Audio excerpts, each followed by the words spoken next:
like to call the meeting to order. Roll call, please. Mr. Handyside? Aye. Mr. Karner? Here. Mr. McKinney? Mr. McKinney? Present. Mrs. Richards? Here. Mr. Stried? Here. Ms. McCullough? Present. And Mrs. Leech? Here. Please rise for the Pledge of Allegiance. I pledge allegiance to the flag of the United States of America and to the republic for which it stands, one nation, under God, indivisible, with liberty and justice for all. Okay, we're going to start our meeting off this evening with special recognition, and our Assistant AD, Brandon Rogers, is going to be providing that. Good evening, everybody. Today we would like to do a special recognition of Mr. Jeremy Schwab. Stand up, Jeremy.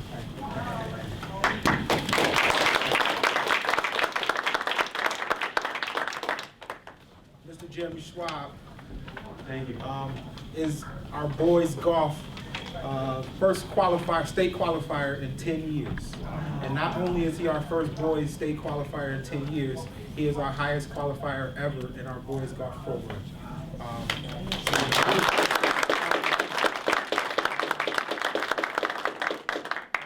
And it wouldn't be right if I didn't tell you guys how he accomplished this feat. Mr. Schwab went downstate or to the sectionals, I believe, and found in terrible rainy conditions, found himself in a tie for the last spot to qualify for state, a three-way tie. And in that three-way tie, the weather was so terrible, he had to, wait 40 hours. It was like over the course of like 2 days before he could golf his last 2 holes, He got 16 in, and then they had to stop it because the conditions were so bad that he had to wait that long of a time just to finish his last 2 holes, And I think even at one point they had to squeegee the greens, just so he could get his putts in while he was in the greens. And so he ended up in a 3-way tie for the last spot, and displayed the perseverance and the grit that he needed to overcome that and achieve that. And he finished 79th in state. That's about right? Correct? Around there, I'm sorry. No, 79th is good when you think that 1700 started regional. So, if we're 79th out of 17, out of 1700, I'll take the miles any day. So we are proud of Jeremy, very much so. We would like to thank Jeremy for representing District 126 and our athletic program with the excellence and the grit that we try to instill in all our student athletes.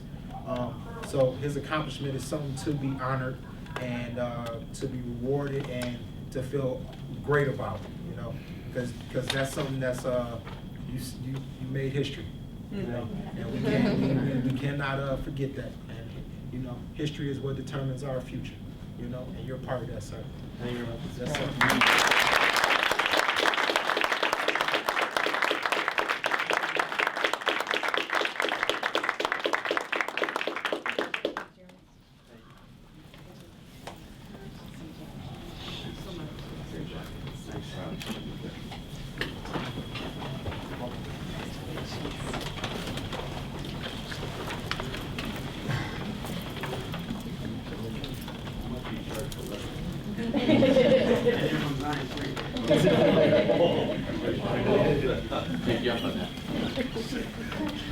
Okay, so we're moving on with the meeting, and if the Schwab family, if you want to leave, you can leave. You can stick around for the rest of it. We are taking now communications from staff, guests, and district members. If you're wanting to make comments on the levy specifically tonight, we'd like you to hold them until we go into the public hearing, because we have a presentation on our levy. So, but if there's any other communications that want to take place right now, feel free. This is the time.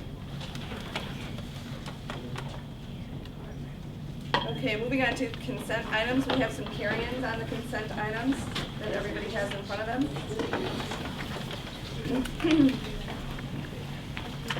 After the review of these items, if I would need a motion and a second. Motion to approve consent items. Second. Any questions? Roll call, please. Mr. McKinney? Billy? Mr. McKinney? Present. Okay, we're seeking a vote on the consent agenda. You either say aye or nay. Aye. We'll get it balanced here in a minute. Mr. Karner? Aye. Mr. Handyside? Aye. Mr. Stried? Aye. Ms. McCullough? Aye. Mrs. Richards? Aye. And Mrs. Leech? Aye. Moving on to the superintendent's report, Chris? All right, my comments tonight are going to be brief because I'm going to take more time later in the agenda on some of the items that are listed, but I will review the calendar of some highlights that are coming up. Obviously, we're headed into the Thanksgiving week, so we have some school holiday time coming up next week, and then as soon as we return, we're into our recruitment season. We will be hosting recruitment nights for our New Tech High campus. Looking forward to interacting with our 8th grade families. Adding a little new twist to it on a couple nights. Our parent organization wants to extend the opportunity after the tours and the orientation to stick around and play bingo with our current New Tech families. So we'll be extending that opportunity to our 8th grade families to interact with our parent organization and those students that are currently attending the campus. We have Parent B on the 4th. You also see lots of basketball starting up here. We've got girls' games and boys' games, primarily headed into tournaments. But before you know it, we will be in conference play. Lots of holiday concerts. I do want to point out on the 11th, we have our NJROTC Pass and Review. Always a very impressive evening when we have our 320 NJROTC cadets doing their armed and unarmed exhibition and being reviewed and judged by Navy personnel. We anticipate another very high ranking. As you know, last year we were ranked runner-up nationally for the best unit in the country. So we are still seeking that gold prize to go along with all the other trophies they've already brought home for us. And then next month, our board meeting will be a week early on the 18th due to the holidays, and we'll be back over at Zion-Benton Township High School for that meeting. Thank you, Chris. Reports, principals report, Chris? Good evening. This month marked a month of lots of celebrations over at Zion-Benton Township High School. On the 6th of November, along just before our parent-teacher conferences, were our academic awards night. We had, there were 234 students who were eligible to receive awards. With all of these students had a grade point average from the previous semester, which was the second semester of last year, but we still will recognize them at a 3.6 or higher, which is a tremendous feat for those students. Last Friday, we also had our grit breakfast. That traditionally we've been doing every month that we started last year to recognize those students who display characteristics of grit in the classroom. These are nominees. These students' names are given to our teachers because they're demonstrating perseverance, sacrifice. They may not be the students that are always receiving our academic awards. They may not be our straight A students, some are, but they are certainly achieving above and beyond because of their effort. And we decided to carry that theme through our school as best we can, similar to what Mr. Rogers was talking about with Jim. Hard work is an important characteristic, and we want to instill that in them. So we had 27 students that we honored and recognized in a breakfast, and it's just really nice when students who don't traditionally get some accolades get accolades. It's really nice to see that. So we'll continue that as we move forward through the school year. We had our fall sports awards last night, MVP, all conference recognitions, along with individual sport recognitions. but also 40 all academic athletes who, with their grade point average and earning a letter, et cetera, were also presented with the award, so it was really great. To date, hopefully we'll have more. We have 5 Division I signees. I mentioned some of them last meeting. Kyle Fitzgibbons for volleyball at Indiana Purdue Fort Worth. Kyra Lenzi, Division I softball at North Dakota University. Admiral Schofield, Division I basketball at University of Tennessee. Claire Crane, Division I softball at UIC, and Jocelyn Ray, gymnastics at San Jose State. So our athletes are doing really well. That's a tribute mostly to them and their parents, and also all the support our coaches and athletic department give them as well. Special Olympics bowling, we have 2 students who qualified for state. They'll be competing this December. Takara Galladay placed 3rd, and Tyler Spice placed 1st in the sectionals. They'll be headed down in December. Kim Zogren, Amanda Masong, and Jeremy Drasner are working with those kids. So again, just a lot of great success, and a lot of our staff members putting in a lot of effort to help those students succeed. Had a great Veterans Day celebration on November 11th. A lot of veterans have come out. Our junior ROTC put on a great program. We were able to, I don't know what the word is, televised, sort of, via the high school cube. And during that ceremony, we had over 200 viewers at that time. Our trumpeters played taps. It was just a really, really nice event. So that was great. And our Parent University, Parent B Network Parent University took place on the 13th. We had several staff members present, and 24 families represented there. Again, just a really nice event tonight. So things are well. One question. The kids that are going D1, how are we recognizing them? They are traditionally always recognized through our athletic department in coordination with their parents. I know that there have been several write-ups in the newspaper to date. And a lot of that is predicated on the type of connection they can get with their universities and how they would like to proceed with that ceremony. One coach, our basketball coach, Mr. Worthington, is doing a thing special for his athlete as a program as well tomorrow. Other than that, that would be depending on what the families and student and maybe the coaches would like to do. Maybe we should invite them to a meeting. The signees? We can do that. Yeah, If you'd like absolutely. to have them, absolutely.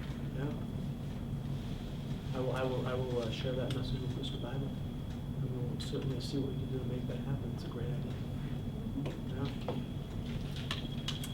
Thank you, Chris. Sure. Ann? Good evening, everyone. I'd like to begin with sharing a little bit about our teachers. Our faculty is actively participating in the New Tech Network virtual workshops. Traditionally, our teachers go for several days to various workshops with other New Tech teachers, usually in the Indiana, Michigan area.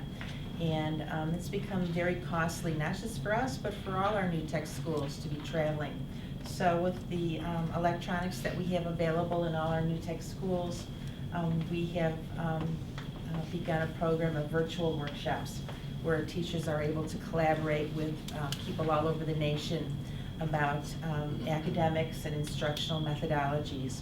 Our teachers have worked on, been involved with workshops about project development, assessment, and professional development. So it's been a very successful program to date. We had very successful parent conferences. Our afternoon sessions were full, our evening sessions were full, and I think if we could, we'd have stayed open till 11 o'clock because we had a house full when it was time to end the evening. We had a wonderful ceremony for remembering our veterans on Veterans Day. Our New Tech NJOTC cadets performed, they presented colors.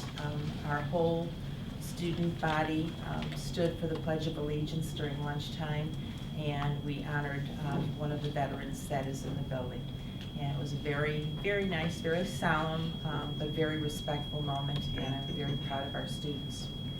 Our Rotary Interact Club, as well as our National Honor Society students joined together and had a food drive. They collected a mountain of food when they went trick-or-treating for canned goods. And they filled a pickup truck. There was a mountain of food in the back of a pickup truck, and it went to a nearby shelter. So I'm very proud of the students, and they were very pleased with what they had accomplished. And we have about 10 recruitment events that have been planned and are on the calendar and ready to go, and we're excited about getting into our recruitment season. So, thank you. Thank you. First quarter discipline reports. Chris, start us off. Sure, absolutely. I think report is good. What you'll see in your packet is usually a decrease over time. So we will usually see the majority of our issues with our freshmen as they transition and kind of figure out the ZB way of respect and responsibility. But even that being said, they're really minor, especially some of the bigger ones. You'll see the greatest concern we might have would be things in our classrooms. Those are also classroom management things that, again, some of our students just need some assistance on how to properly behave and act, and the responsibility that comes with being a high school student. You'll see that it's significantly larger at the freshman level, so we continue to work with them and help them find their way as they manage through the monster that is a large high school sometimes. But overall, our student body is behaving great. They are respectful, they are responsible, and they're doing a great job. You know, we keep working, and hopefully that help them, you know, again, modify some certain behaviors they have, but they're doing a really good job. Very proud of them. Our students also at New Tech are doing very well with discipline issues. We have very few to none in many of the areas in the reports that you have in front of you. I think a lot of that comes from the culture that we've established in this building. And freshmen, I think, are our most challenged population, so they get used to how we do things here at New Tech. Some of the issues that we do find challenging is having our students wear their IDs, being tardy to class, and unexcused absences, not being called in or being called in for reasons that are not considered excused. So other than that, we're doing very well. I think freshman was my hardest year too. Because you got all these new friends to meet, you know? Really social. Okay, so does anybody need a recess? Then we're moving on to new business. At this, I'm sorry. Board committee reports. Curriculum committee, Tom? Yeah, I mean, we met, me, Kathy, Christina, and we met with Chris, Mr. Richter, and Jesse was. Commissioner Heisen? Yeah, is that all that was there? Yes. And we decided that because of the size of band is growing, we're gonna add another section of band. What is it, almost doubled? It's more than doubled, right? We're gonna add, I'm pretty sure it was anatomy, to another science elective, and then we're also going to change our math program from traditional to integrated. So, and that'll roll out in 16 to 17. So that's all we have.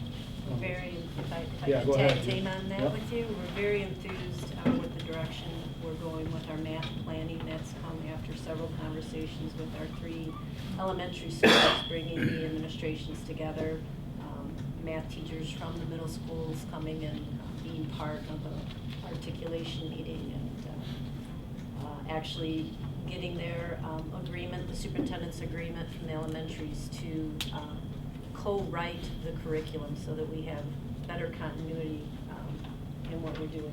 So we're pleased with that level of cooperation we're receiving. Anything else, Tom, that you can All I got. Okay. Now moving on to new business. Oh, we need, okay, I need a motion for approving the recommendations for the curriculum changes 2015, 2016. So moved. I don't care. We'll rock, paper, Roll scissors, call, call it. He's done. Ellie, we're doing roll call. Is that a aye? Okay. Mr. McKinney said. Gotcha. All right, Mr. Karner, Aye. Mr. Handyside, Aye. Ms. McCullough, Mrs. Richards, Mr. Stried, and Mrs. Leech. Aye. He's muting. Okay. Okay, now moving on to new business. At this time, I'd like to introduce Audrey Little. She is from the administrative team. She's our business management, director of business management or something like that. And she is going to do, provide a presentation on our levy. After her presentation, we will open the public hearing, and that's when, you know, we will take any comments from guests. I have some handouts of the PowerPoint that I'm going to present tonight, so if it's all right, I'll just kind of grab you some and pass them around. Give you this hand.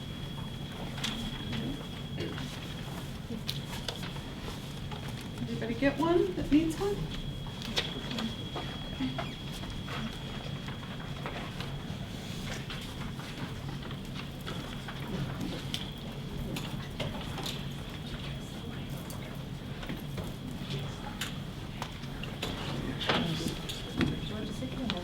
No. Dim the lights a little bit. Go ahead, Can I stand over there so I don't have my back to these people that work from that far away? Sure. Okay. Let's see if we can do this. Ah. Okay. There we go. Just didn't want to have my back to everybody. Thank you for the opportunity to speak tonight. The Board of Education asked me last month to plan a presentation for the community regarding school funding and finance. It's not the most exciting topic in the world, but it is a topic that we felt, and the board felt, that the community would like to know more about. So we held a CB University last week. We held 2 sessions on this topic. Part of the slides that I'm going to show you tonight were from that presentation. I've added some more to pertain to the levy. So if you happen to have come last week, I'm sorry for the duplication. So we'll begin. First, just kind of an update on the school demographics. We have 3 active campuses that encompasses a little bit over 606,000 square feet and 76 acres of property that we have to maintain. Our current enrollment is about 2,716 students. That's up 640 some from the year 2000. Because of the increase in our population, as you know, we opened New Tech campus where we are here several years ago to accommodate those additional students. That 2,700 number encompasses both the main campus, this campus, Pierce East campus, which is the building attached by the overpass here, which houses our project recovery and several special education programs. And then we also have some students who have special education needs that are in off-site programs through CEDAL, our special education district of Lake County. We're a member of that cooperative. We have about 312 full-time staff members, 77 part-time staff members, including our bus drivers and our bus aides. These numbers do not include our seasonal workers, our substitute teachers, or our tech crew students that, when they reach a certain point, do work for us in the summer. We are the 2nd largest employer in Zion, and for this fiscal year, we have a budget of $42 million, just a little over. There are several impacting forces that determine what we need to levy each year, so I want to go over those with you. The first is revenues, then we'll talk about expenditures, and then I want to talk about the state of Illinois, the laws and the mandates that we're required to follow, including PTEL. You'll hear me say that a couple times tonight. PTEL is the acronym for Property Tax Extension Limitation Law. It's a mouthful to say. We also have funding prorations, and looming pension shift and other pending bills. So we're going to talk about each of those. So looking at revenues first, we really have three ways of generating revenue for the school. We have local revenue, we have state revenue, and we have federal revenue. In the area of local revenue, that encompasses school fees. School fees are fairly reliable for us in that we know how many children we anticipate to have each year. About 54% of our students this year are qualified for free lunch, which means that they do not pay any fees to the school. So 54% of the students do not pay fees. The waiver for those fees include not only the basic registration, but it also includes any behind the wheel fee if they're a sophomore, and it also includes workbook fees and of course their lunch. Another area of local revenue is the property tax, which is achieved through the levy process, which we're going to talk about more in just a minute. And the timing and the collection is very reliable for the district. Property taxes are paid, as you know, in Illinois, a year behind. They go to the county, and then we have set distribution times, so I can rely on the revenue to come in at specific times. It's certainly not monthly, but I know when it's coming, and I know approximately based on prior years how much I'm going to get as far as the percentage of the total property taxes. Then we have state revenues. State revenues aren't quite as reliable for us. One of the biggest ones is general state aid. General state aid for the last 4 years has been prorated. Because of the proration, it's an unreliable source of revenue. I get it on a regular basis. So when I say unreliable, I don't want you to think in timing, but it's unreliable in that we don't always collect what we are entitled to through the state. Currently, our proration is 89%. That 89% means we lost almost $1 million, a little bit over $900,000 this year alone. Since they started prorating the last 3 years, we've lost $2.3 million in state revenues. That's a huge, huge hit for us, and there isn't anything we can do about it. That is completely controlled by the legislature downstate. So the timing of that money coming in is reliable for me, but the amount from year to year and the prorations are unreliable for me. The next thing we get from the state is our state mandated categorical payments. Those are prorated every year. They're prorated differently every year, and they are not reliable in their timing as well. Typically, the state tries to give us those payments in 4 payments within a school year, on average, each quarter. Sometimes they're good, sometimes they're 2 payments behind, sometimes they're 3 payments behind. It really just depends on the state funding. So that is another area that is just not a reliable source of revenue for us. Federal revenues include pretty much just our grants. Title I and Title II are our bigger grants. Revenues from federal sources come as a reimbursement. So I have to spend the money first, then I submit an expense report, and the federal government reimburses us based on the grant. So why have I been talking to you so much about the timing of the money that's coming in? It is critical to us because we have to have reserves as a school district in order to be able to have proper cash flow, because the timing of my revenues is not regular and reliable. So the school district has to have reserves because our expenses are regular and reliable. I have payroll every 2 weeks, I have the gas bill every month, I have to fill the buses with gas, 4,000 gallons at a time we buy. So those kind of expenses I have to pay regardless of when the state and the other sources of revenue come in for us. Without a proper reserve, our district would not have cash flow, and we would have to borrow. It's called TAW, tax anticipation warrants. We would have to borrow to be able to pay our bills. I feel very strongly, and your board feels very strongly, that that is not fiscally responsible. We do not want to borrow and pay interest to be able to pay our regular bills. We manage our money, and we build up our reserves enough so that we can pay those as we need to. So there's a few areas that we have really felt a decline in revenues. And I listed the four big ones for us here. CPPRT, which is Corporate Personal Property Replacement Tax, that has declined, and we are back at the levels that we were receiving in fiscal year 2006-2007. And for those of you that don't know, schools run from July 1st to June 30th. So in my presentation, you're going to see those split years, and that's what that means. State categoricals, those are the ones I talked about just a few minutes ago. Those are currently at 10% below the levels we were receiving in 2006-2007. If you think about it, our expenses since 2006-2007 have gone up, and yet our reimbursements from the state are 10% below what they were in 06-07. Interest income is another area that has hit us so hard. We have had a 97% decline compared to what we were receiving in 2006-2007. At that time, we were getting about $800,000 a year in interest income. We're able to get that kind of money because when the big chunks of money come in, we invest it for as long as we can to get the best return that we can on the money. We invest it very, very carefully. We do not take any risk with public money. So we do not invest it in commercial paper that could take a loss. We just won't do that. But we do invest it for as long as we can to get as much interest as we can.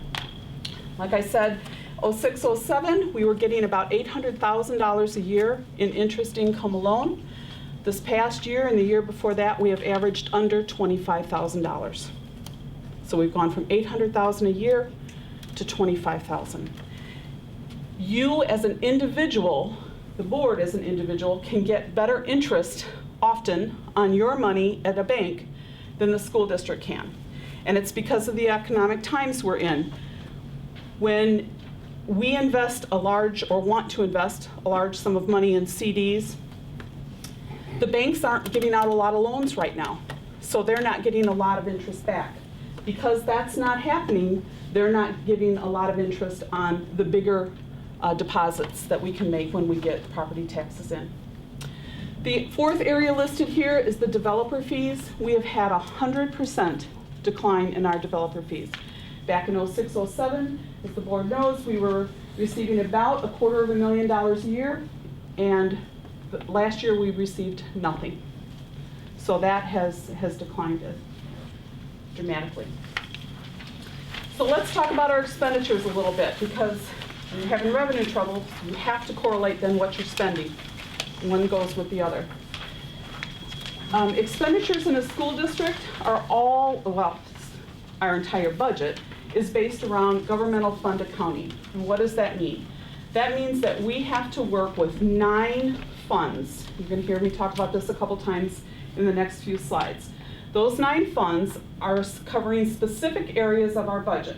They're the education fund, the operation and maintenance fund, the debt service fund, the transportation fund, the IMRF Social Security fund, the site and construction fund, the working cash fund, the tort fund, and the life safety fund. Each of those funds is separate and distinct in our budget, and the majority of them cannot have transfers between funds. So in other words, I can't take, if I have a surplus in my Social Security IMRF fund, I can't move that money to another fund. And I can only pay Social Security and IMRF out of that fund. So if I need textbooks, I can't use that money in that fund to buy textbooks. So when we're looking at our balances and our expenditures and our revenues in our budget, to look at them in aggregate is one thing, but you really have to look at them by fund because of the limitations that the state puts on us as far as what we can do with the money in the funds. Within each of those 9 funds, we break down the expenditures by what we call objects. It's areas of expenditures. They're listed up there for you. Salaries, benefits, purchase services, supplies, capital, and tuition. Within these areas, we also go one step further and we break them down by departments so that the board has access to our expenses by department if they need it. Okay. So now let's start talking about the levy. We've talked about our revenues and our expenditures, so let's talk about the levy and how this is going to correlate. Components of the levy are really three parts. It's the EAV, which is the equalized assessed valuation of the property. It is the operating funds, those 9 funds that I talked about. But when we're, from here on out for a little bit, when we're talking about those funds, know that I am not talking about the debt service fund, because that is separate. The debt service fund is based solely on approved debt and that debt schedule. It is not something that we levy for specifically each year. That debt is on file with the county. Another part of the, or component of the levy is the state maximum rate limits. All of those funds that I talked about each have a maximum, let me back up. Many of those funds that I talked about have a state maximum rate limit. So we're going to talk about rates in a few minutes. And once any taxing body reaches those maximum rate limits, they cannot exceed that in the future, no matter what the numbers work out with the levy. So the majority of the district's 9 funds fall within those imposed state rate limits. And once we hit those again, we can't extend past them.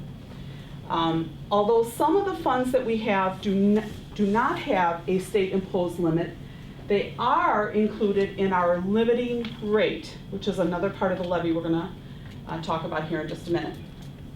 So when we reach the tax cap limits within those funds, everything other than the debt service, any reduction in the amount of property taxes that we cannot collect because we have hit those rate limits then begins to compound in perpetuity. And I'm going to talk about that a little bit more for you. Our district, so you know, anticipates reaching those state-imposed tax limits for all of our major funds at the end of this levy. So we are reaching those because the current AAV for the county, or I'm sorry, for our community has gone down, which is causing our rates to go up. So, property tax extension limitation law. This is a law that was passed in June of '06, and it was passed because prior to that, property values in especially the collar counties around Chicago were going up so high, people felt like they were being taxed out of their homes. Their values were going up, their taxes were going up. So this law was passed. The law did exactly what it was intended to do. It put a cap on how much taxing bodies could charge the public over what they charged the prior year. The law only addressed 1/2 of the issue. It only addressed revenues. It didn't address expenditures. So expenditures were going up where the revenues that are coming in, at least from the local levy, were capped. So let's talk about the cap. Under PTEL, the rule is that you cannot collect more than 5% or CPI from the prior year, whichever is less, on the extension that you collected the prior year. And the extension is just a fancy word for the total dollars you collected. And again, we're not talking about debt service here, just those other funds. So let me say that again. I can only collect CPI, which is the Consumer Price Index from the prior year, or up to 5%, whichever is less, based on the amount I collected last year. Okay? New construction is the exception to this rule. New construction for 1 year is exempt from this cap and is allowed to be collected separately.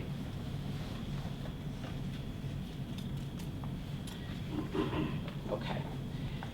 The final, did I go 2 slides? Hold on here. No. Okay.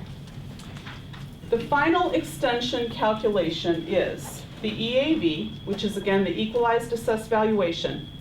And in case I forgot to say, that is pretty much the market value of your house divided by 3, times the tax rate to equal the extension, which is the dollars we collect. For levy purposes, we have to reverse that calculation, because if you remember, we are talking about getting CPI or 5%, whichever is less, on the extension from last year. So then we reverse the calculation. Extension divided by the EAV equals our rate. The district does not control the calculation of EAV, which is a significant factor in determining our tax rates. The individual fund tax rates are critically important to the district because we function under those state-imposed rate caps. So now let's talk about the timeline, because the timeline is what makes this a next to impossible task to do, and it makes it so hard for the board and the administration to try to make sure that we are doing the right thing all the way around. The levy must be filed with the county by the last Tuesday in December. That's prior to the EAV being established. So remember, I've been saying how the EAV is a critical part of this calculation, but they won't tell me what the EAV is by the time I have to file the levy.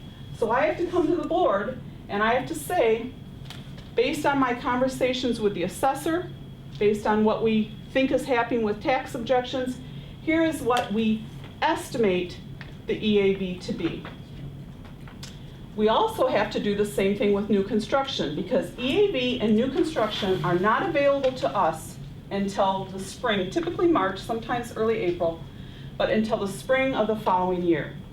So remember, I said that new construction is outside of the cap. That's part of our calculations we have to figure in our levy, but we don't have either of those two critical pieces to be able to calculate this out and say, I would love to be able to come to the board and say, this is our EAV, this is our new construction, this is the CPI from last year, this is what the levy's gonna be. They'd love it. They wouldn't have to hear me talk about all the assumptions that we have to make. So it requires us to estimate. It requires us to estimate the EAV and the new construction. Again, we're not pulling those numbers out of the dark. I'm working with the assessors. We're trying to figure it out and get close. But I don't know what's going to happen with the tax appeals. I don't know what's going to happen with new construction that still hasn't hit the books yet. The critical part of this is what happens when we file this levy in December. If I estimate too high on my levy that I'm going to ask the board to approve tonight, because of the PTEL law, there is never any chance the district could get more than it is authorized to receive under PTEL. Because PTEL says, if you estimate too high, and the EAV and the new construction come in below that, and so you've asked, and I'm just gonna throw a number out here, okay? I've asked for $50 million, and the numbers come in at $20 million.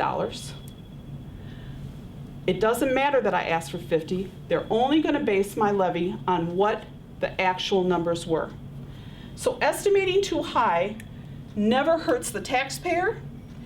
What it does is it causes people to be concerned about the levy amount, what we're talking about tonight, what we're filing for. But let's turn that around. What happens if I estimate too low? If, using that same scenario, if I'm entitled to 20 million, once the EAV and new construction is determined, and I only ask for 10, I'm only gonna get 10. So we don't know what the EAV is. We don't know what the new construction is. They're critical pieces to our formula. If we estimate too high, it doesn't hurt anybody. If we estimate too low, it hurts the district in that we will only get what we asked for, but it's worse than that. That compounds. And I don't want to get ahead of myself here. So when filing the levy in December, we have to allow room for fluctuations in the EAV and the new construction because we won't know what it is until spring. So if you don't take anything else away from this presentation tonight, and I know I've been talking for a while now, please take away this next sentence. The levy in December is not the final amount used to create the tax bill, unless my guesstimate was perfect. And I like to think I'm pretty good, but I'm not that good. This amount will change. This is our worst case scenario or our maximum amount because we don't have those two critical pieces we need when we're filing the levy. As an example for you, last year, the district filed a levy in December showing a maximum increase of 4.9%. And we did that to allow movement between the funds. I will tell you, last year was a very, very difficult year in estimating EAV, and it was a great thing that we did because it was not where the county anticipated it to be. When the final EAV was calculated by the spring, or by the county last spring, the board did not collect any increase on the existing property for any of our district. The board did collect an increase over the prior year's extension at approximately 1/2 of 1%. Remember, we levied for 4.9. We only collected 1/2 of 1%, and that was all new construction. Your board made the decision that they did not want the tax bills to go up for this community last year. And we were able to do that by abating some debt service, which I'm going to get into in just a minute here. But I wanted you to see the correlation that what we asked for in December does not mean that's what we're going to ask for or finalize in the spring when those numbers come out. As a part of holding property taxes flat this past year, the Board of Education abated, and again, it's a word we use, it just means we didn't collect $500,000 of the debt service levy in order to avoid an increase in taxes for this community. By doing that in the debt service, instead of those other funds that we talked about, it only affected that year and didn't compound for future years. I feel very, very strongly about that. I believe our board does too. We don't want to be making decisions now that are going to affect kids who are in kindergarten when they get here. We don't know what those circumstances are going to be. We are trying our best to live within our means and make budget decisions that impact us for the kids we have now. So the district's EAV, you want to come in? Come on. The district's EAV, which as we've talked about is a critical piece of the levy, has fallen from $911 million in 2008 to $571 million last year. That is a 37% decline, a little bit over that. EAV is estimated by the county for our district to fall to $538 million for this levy cycle.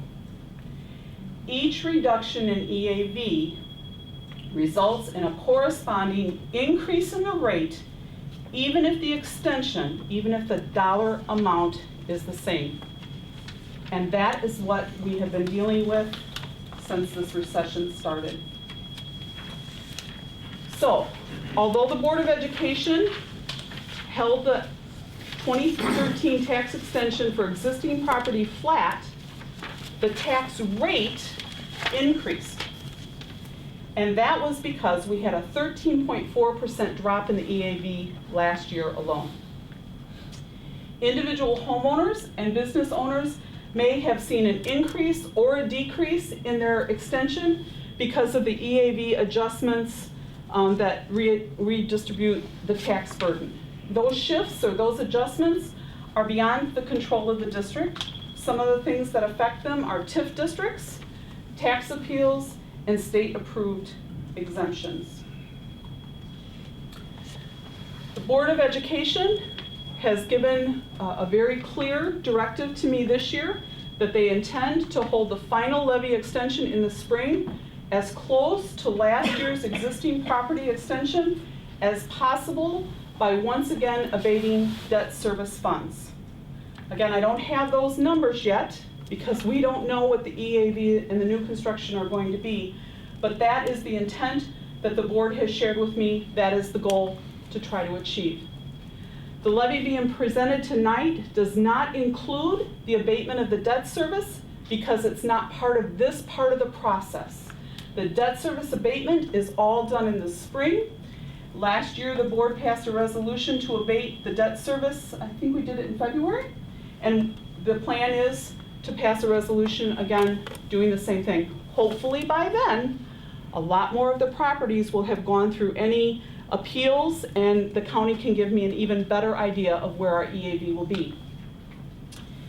If there are unanticipated increases in new construction or decreases in the existing property, equalized assessed valuations, those changes will affect that final extension in the spring, and those changes will be reviewed with the board before that final decision is made. Zion-Benton Township is one of the most negatively affected communities in Lake County as a result of EAV declines. The next 4 slides I'm going to show to you gives you some details on the falling EAV in Lake County, and were provided by the Lake County Clerk's Office. They gave these slides to us at a business managers meeting, and we have permission to share them with our communities. This first slide is the 2011 assessments.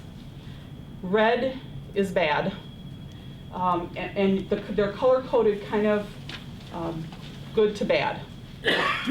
And Waukegan and Zion-Benton Township, which is our district, of course, we're the worst affected. You can see the numbers down at the bottom. We were at a 13.1% decline, which was the number I gave you just a few minutes ago. 2012, again, Zion, Waukegan, Newport was added, Grant and Avon were included this time along with us in the worst category, if you will. And you can see there we had a 15.6% decline. Again, remember, as that EAV declines, the rates go up even to equal the same extension. So 2010 through 2012 combined together, you can see that for Zion Township, we're at a 28.7% loss in 2 years. The county gave us this example, and sometimes I tend to be wordy, and so I liked their nice, easy example here, so I thought I'd share it with you. When we hit our rate caps, which we anticipate doing after this levy, this is a great example of what will happen to the revenues the districts bring in. And again, this is not ours, but this is a great example. The rate limit that you see there, the 0.550%, that's the maximum rate for the operation and maintenance fund, which is the fund that takes care of our buildings and our grounds and pays our utility bills. So in the first row below that, you see the rate of 5.5 times an EAV of 775 million. And that extension is 4,262,500. The next year, using that same maximum rate, the EAV dropping, like ours is dropping, goes down to 600 million, and you can see that the new extension is 3,300,000. So there's almost a $1 million decline in 1 year just because of the EAV, not even taking anything else into consideration. The thing about this is that this decline now compounds in perpetuity. Let me explain why. Again, and if I've already said this, I apologize, but it's really critically important because it's what the board struggles with, it's what we as administrators struggle with. The EAV that we are allowed to collect this year, that CPI or 5%, whichever is less I've talked about, is based on not what we were entitled to collect last year. It's based on what we actually collected. So in year 2, using this example, I'm going to lose that $1 million again, plus whatever CPI was. In year 3, I'm going to lose that $1 million again, plus whatever CPI was for the 2 years prior. And it compounds and it compounds in perpetuity.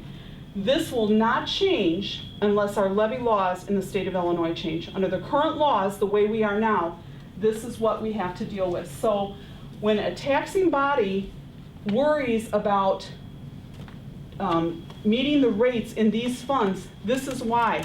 It's not a decision that only impacts this year, it's a decision that impacts the future. So how do we respond to all this? We have to abide by and work within the PTEL laws and try, if possible, to influence legislation to change, to make it better. We try to make decisions that do not tie the hands of future boards and that don't compound negatively in perpetuity.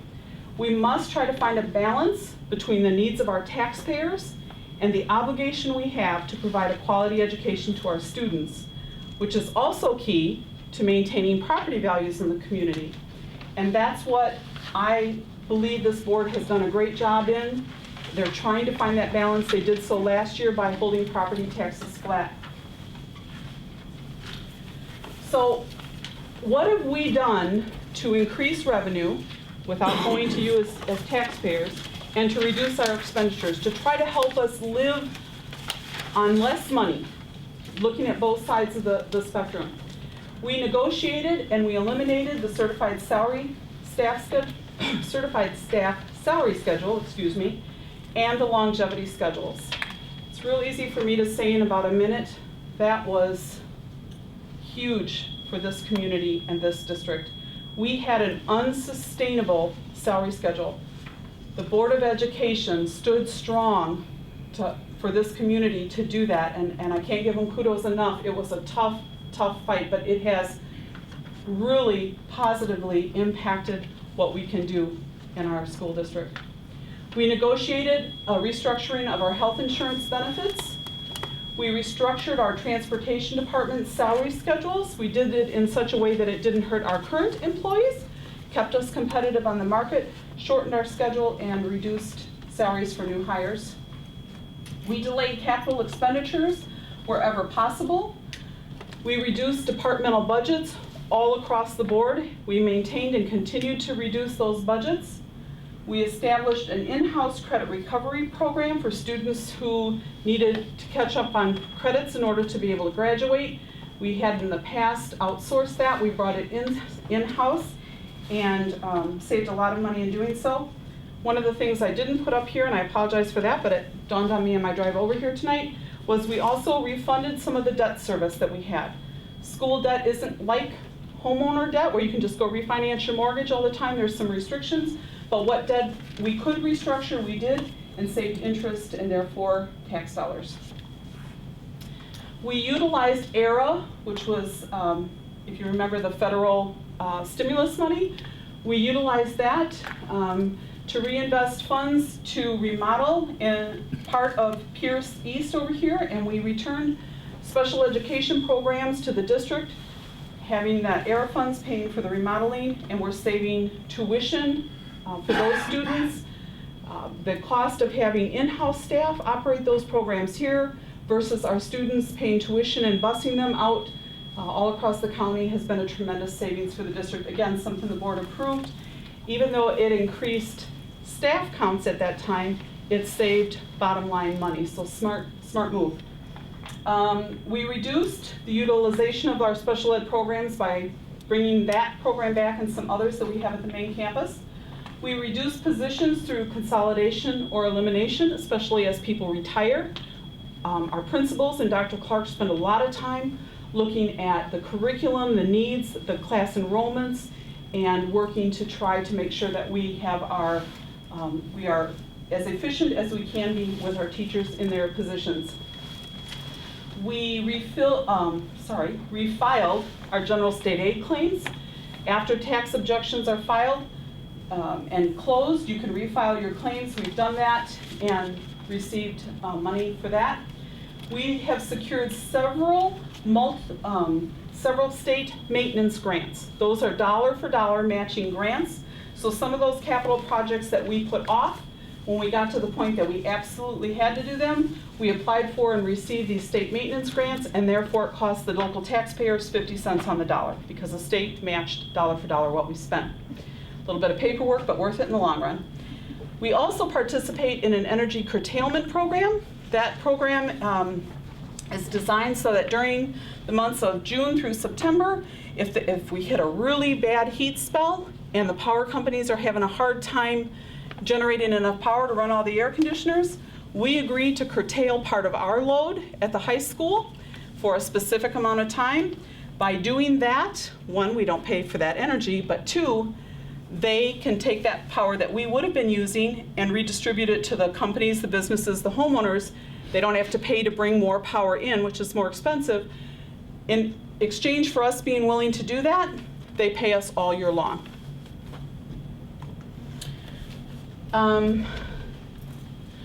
Some other things we do and that we have been doing and we're continuing to do, we participate in CLIC, which is the Collective Liability Insurance Cooperative. It reduces our property and liability insurance expenses. We participate in IUPC, which is the Illinois Utility Purchasing Cooperative.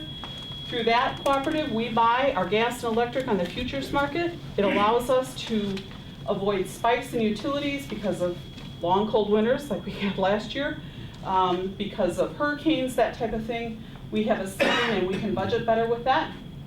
We also participate in the Lake Region Benefit Co-op. This is a self-funded health insurance cooperative, and it reduces our health insurance costs, and we share the risk with 8 other school districts in Lake County as members of that cooperative. We provide transportation services for Zion District 6 for their in-district transportation, and we share where we can some out-of-district routes to reduce expenditures between both districts. Again, benefits taxpayers on both sides. We also provide transportation for the after-school program for the Zion Park District. So some of the ongoing challenges that we're facing: proration of general state aid, I've already talked about that. You can see it began at 95%, it's been at 89 for a couple years now. We aren't anticipating that that's going to go back to 100%, let me just put it that way. We continue to deal with the prorations of our state mandated categoricals. We continue to deal with the timing of our revenues versus the timing of our expenditures. We are dealing with the declining EAV, causing the rates to climb even if we don't ask for more taxes, causing us to reach our state maximum limits, which then is going to cause our extension freezes and compounding losses. And again, our expenses aren't frozen, even though our revenue is frozen and would be declining then.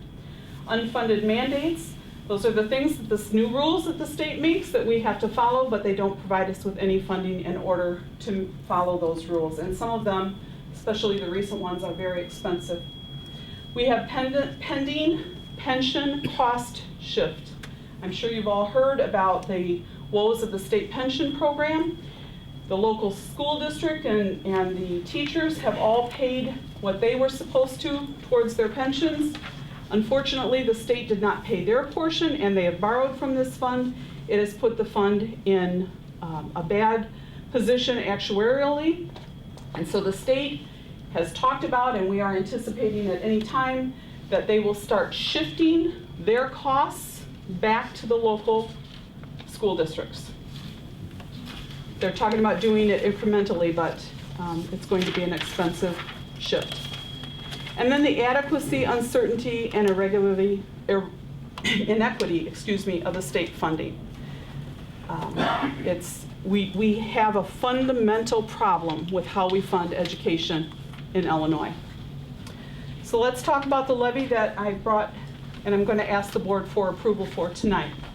The total levy without debt service, again, debt service is handled in the spring. The total levy without debt service is $27,699,302. This represents approximately a 3.6% increase. I rounded up, it's really 3.5 and change. And that's over the prior year's actual extension. Again, that is not what I anticipate our final levy to be in the spring.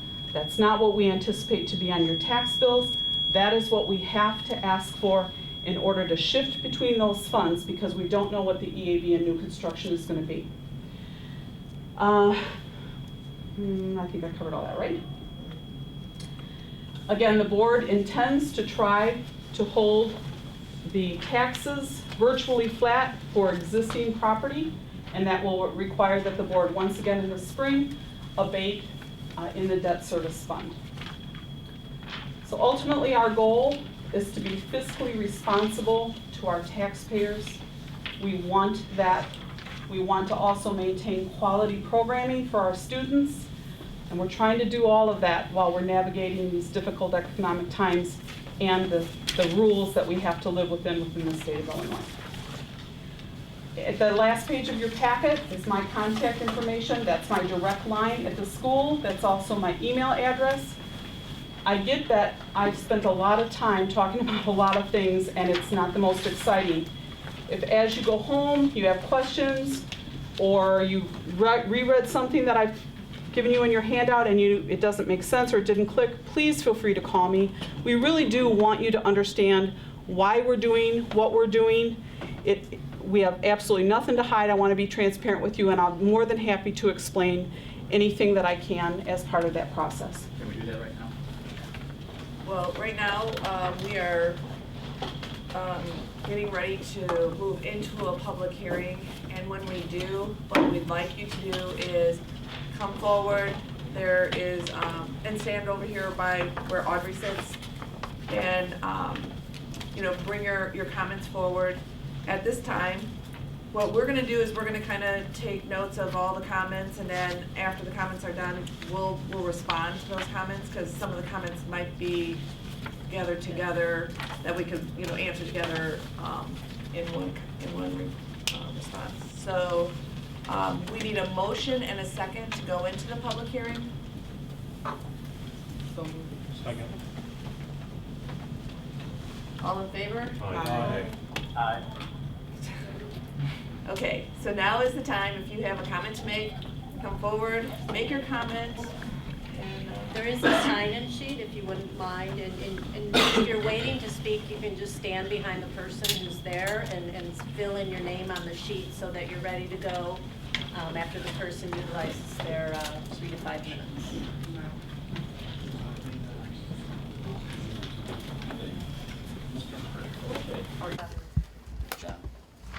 How you doing? Built a house roughly 10 years ago in this community. I grew up in Chicago. Cook County is worse than Lake County as far as abusive taxes, abusive politicians, and a lot of other things. I've basically been building power plants for numerous years. You lost a lot of revenue when Zion went down. That was a political thing, combination of, I'll say, unions and utility. That was a mistake there. There was another mistake done by the city of Zion with the baseball thing that was going on. They should throw the mayor in jail, but you know what? Let the government find out where all the funds went, and you lost revenue there. My community, where I basically live, people are losing their houses. They're losing their jobs, and it's pathetic. And yes, all governing bodies, including, I'm on a board for my HOH. I went on the board because I didn't like what was going on in games maybe being played. I'm watching what they're doing. I've been basically a penny pitcher. Right now I'm working with We Energies, operating one of their plants. They're basically 47 years old. That was the last time that unit was, unit was commissioned. And trust me, we're basically penny pinching everything, and we're making the thing work. And we're still providing power and safe power. Yes, the body has to work in ways of cutting things. Some of your construction may have to get cut. And some of the schools maybe are really totally utilized. They can be cut, reduced, and even if have to sell them off. That's basically my thing as far as taxation goes. And after 40 years of seeing what's been going on, you wonder why people basically think of politicians as crooks, because in some cases they are. And unfortunately, I know some of them personally because some of them went to jail. This state put 4 governors in jail. The one that we have now that's going out, maybe he should be there too, but that's besides the point. But each local, small, whether it be a school district, whether it be the Lake County, they got to reduce, and they can't kill taxes, because when the people lose their jobs, they're screwed. They lose their house. That's it. That goes down. Then I've seen people walk away. Now that's ridiculous. And yes, my value in my house when I had built if it's lucky, it's a half. It's ridiculous. So keep working to cut and reduce, and if you have to sell off unused or push some of the community into other schools, do it. But don't try and keep increasing taxes, and yes, you may want to, you think with the government, and yes, the state's going to have to change, and I hope the new governor does something, and if he doesn't, he's going to be out too. But there's too much corruption down there, and most of the state, basically down there, they came out of the aldermen from the late Mayor Richard J. Daley, because Cullerton, all of them, they're all siblings of the administration back then. And trust me, you know why the state's in mess? Just look down there. Everyone should go. I believe in the word clean house. Doesn't matter what party. But again, this body should keep its confined as far as spending goes. Close up some buildings if they're not populated and not filled. Get rid of them. That's it. Maybe the state will understand too. But also, go vote and throw the bums out. Excuse my French. That's it. I'm done. Well, thank you.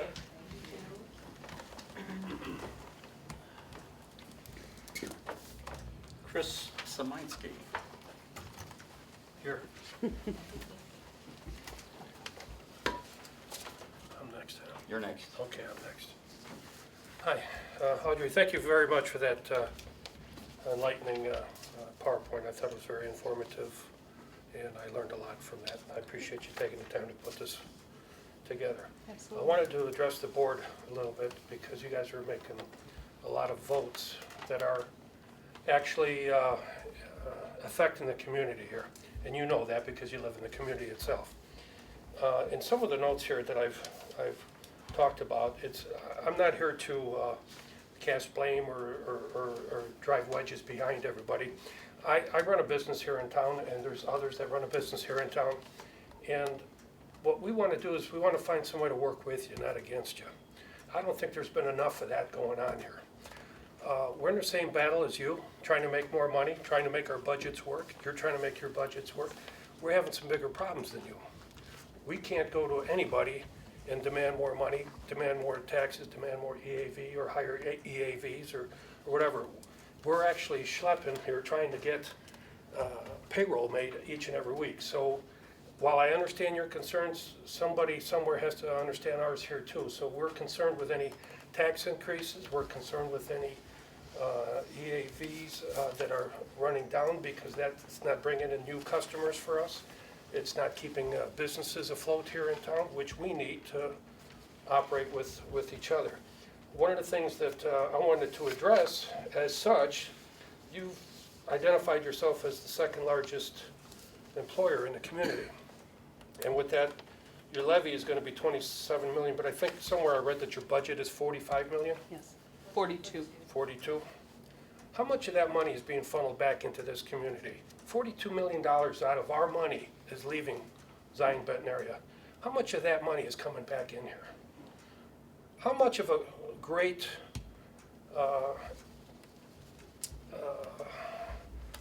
life are we making for somebody who does not live in this community?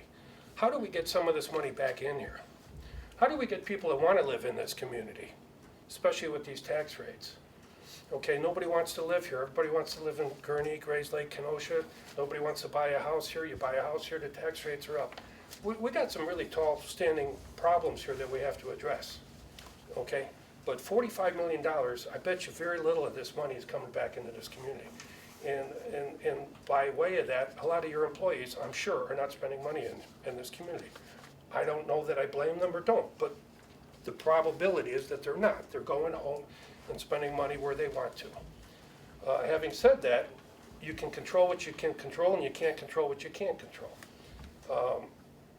Expenditures that you guys are making on the board or through your office, Audrey, how many local businesses are you utilizing that you could, that you're not? You know, how many businesses are you keeping in business that aren't in the Zion-Benton area? Now, I'll be honest with you, there's probably a lot of businesses here in town that you don't even know exist or know what they do.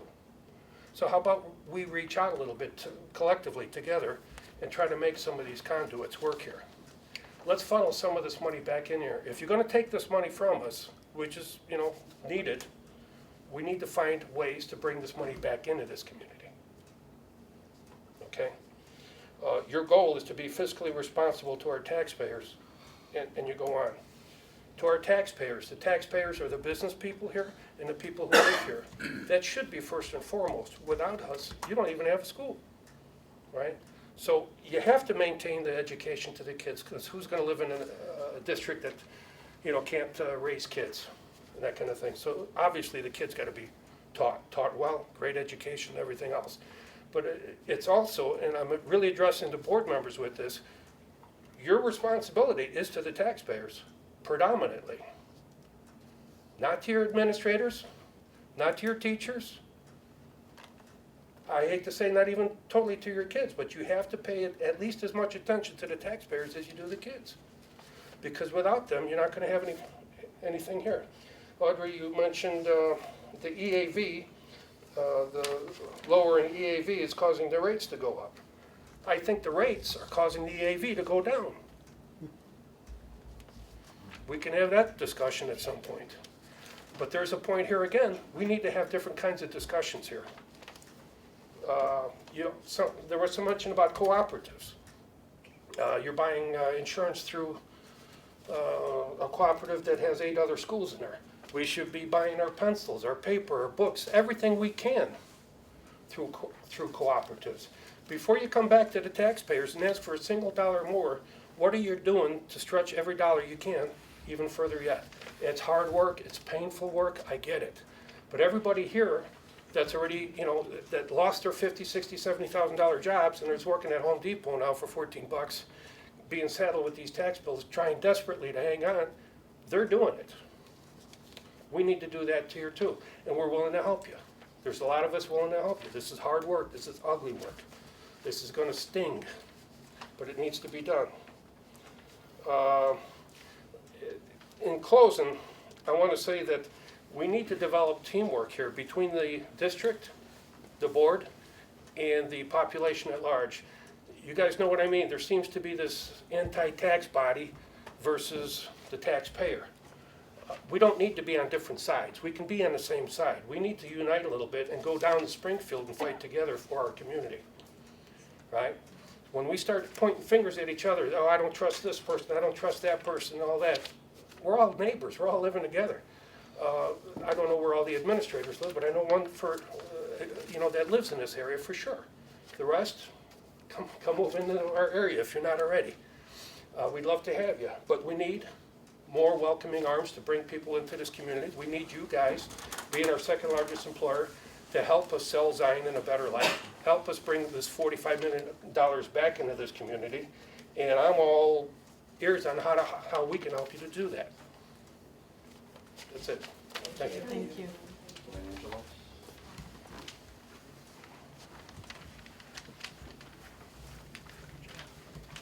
Hi, I'm Lynn Angelos. I'd like to address the board. I want to put a face to someone who's a business owner and a homeowner here in Zion. My husband and I own a home on 27th and Gideon. It's now currently worth $43,000. So I understand about the EAV. This home has been in my husband's family for 110 years, and it breaks our heart. We also opened a business in Zion in 2005 against all recommendations of everyone, but I was angry. Starbucks wouldn't come to Zion. They deemed us socioeconomically unfit for one of their establishments. Okay, so I got offended. I said, I'll show them. I'm going to buy this gas station on the corner of 28th and Sheridan, and I'm going to make it look like the best Starbucks around. And we've had a very nice go of it. But we are now in 2014, and we cannot sustain it anymore. We are currently experiencing, our tax rate is $14,600 a year. That is $1,210 of every single one of our monthly mortgage payment goes for taxes. That's a lot of coffee. I see a lot of faces that I do see in my coffee shop, and I appreciate your patronage. I see a lot of faces here that I've never seen. So I wanted to put a face to what taxes do to people. What they're doing, what these taxes are doing to our business is it's killing it. It's killing it. Now the sad news is our home mortgage is tied to our business mortgage. So when our business goes, our home goes. But right now, $43,000 for the home that's been in the family, well, we'll take our licks. But right now, the taxes are not sustainable for our business. We cannot raise our coffee prices. We can't charge $7 for a cup of coffee. We can't do it. People won't come in, won't pay it. But it would help us pay our taxes. We have sought help from the city, and the city has offered us some TIF funding to put in a drive-through, which we're hoping is going to help us compete with Dunkin' Donuts, McDonald's, and that. So we're fighting tooth and nail, but I wanted to put a face to what it must look like to own a home in Zion, on a G Street, and to own your own business in Zion. And it's tough. And I came here because I want to understand. I want to understand why Zion's taxes are the highest in the county. I also want to understand why Lake County's taxes are the 16th highest taxes in the country. When you look online and you query about who has the highest taxes per county, you get a lot of the New York, the Hamptons, a lot of the Virginia counties. And right there, number 16 is Lake County, Illinois. That's unbelievable, unbelievable. So not only are we in the 16th highest county, but we're in the highest city in that 16th highest county. So I'm here to try to understand. I have to understand because I'm being bled to death money-wise with taxes. And so before I stay quiet, I want to understand why. And I appreciate this, I really do.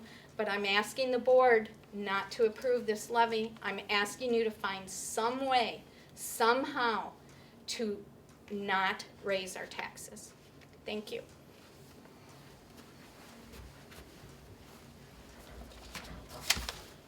That's pretty good.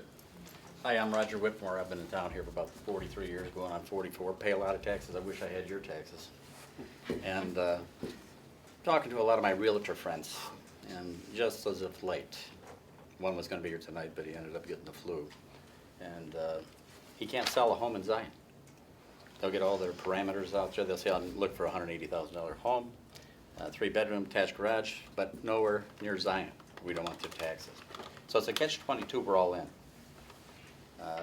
You say that we need more industry in town. They're not going to come here with the taxes that we currently have. There was a guy that was in my shop just today looking at that old building just to the west is out there across from the Walmart. It's got 22 acres. It'd be a nice business for somebody, but then he found what the tax rate is and he just left. He just walked out. But he was really interested in the property, wanted to know if I knew anything about it, and I knew who the former owners were. And they left also, went to South Carolina where their taxes are much cheaper. This is a real quagmire that we're all in, and I believe that my first question is, does the levy have to be passed tonight that you guys are proposing? Or can it wait till like when Zion does theirs, or what, the 16th of December? The levy has to be passed by the third Tuesday in December, correct? So It has to be filed filed by then. Our last board meeting is, I think, the 15th or around the 15th of December. Well, some of the stuff that was mentioned about maybe consolidating some of the school districts and maybe bringing Winter Harbor Beach Park into a unified school district where we could maybe pass on some of the savings and end up some of this. We got so many layers, and you hear this in the Tribune and all these other people talking about the different layers of bureaucracy that we have in these schools and the redundancy. Every little school's got their own little fiefdom, and they've got their superintendents and their aides and their principals and vice principals, and it just is just staggering. How we can support this, we can't sustain this. We all know this. And I know you just said a moment ago that 2013. We didn't raise the taxes, but yet I paid another $2,000 in 2013, so I don't know how it affected me tremendously. I won $2,000 last year. 64% of that was for the schools. So you said you guys didn't raise it. They raised mine. Maybe I'll go down and file a complaint. I'll try to answer why. Please. Possibly why. But I don't think we can sustain these increases, and I think if you folks really care about the overall health of this community, that means all businesses. We want to get our business base built up. We want these homeowners not to feel like they're strapped in Zion and they can't go anywhere, and they maybe feel like they're really trapped in their own homes. They can't sell them, they can't go anywhere. I think if you guys really feel the overall the overall health of this community, you should adopt a zero levy today. I don't think it needs to go up at all. Okay? That's all.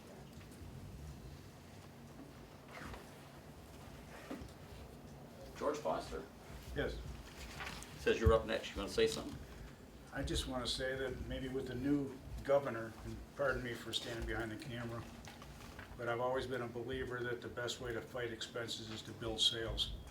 And the one thing that we've ignored, and Roger, you know this from years ago, back in the 70s, when we had design with the Harbor Beach Park Chamber of Commerce, and all the regions pulled together towards getting the marina. And then the state came in and we went to sleep. We need to wake up. We need to get with the program. We need to hold Springfield accountable to say we're here. We should be a viable tourist destination because you're not doing a damn thing to develop that lakefront. So we are not good stewards of the land even, to even say that, let alone say that we have anything, to be able to say that we can do anything with economic development because our scorecard sucks.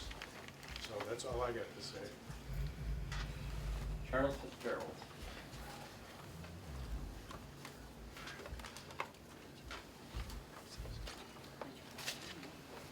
My name is Charles Fitzgerald. I'm a Zion resident. I also served as a township supervisor for 14 years, so I understand what it's like to be on this side of having to address the issues of levies and budgets and things of that nature. However, I also recognize that, you know, having been a former elected official, I also was responsible for the tax dollars that were collected for me to hold steward over. I firmly believe that there should be zero increase in the tax levy. Everyone that has come before me has stated the reasons why that I support, 100%. And I look at also the fact that, tax cap came into being in Illinois because of school districts. So we need to remember why they came about. And so we all have to live within our means. We as taxpayers, we as citizens. And so for government at any level to turn around and ask for an increase, given the economic condition of our country, I find insulting. We have to live within our means, and I believe that government needs to set the example and live within their means and not be the exception. So please, seriously, look at this.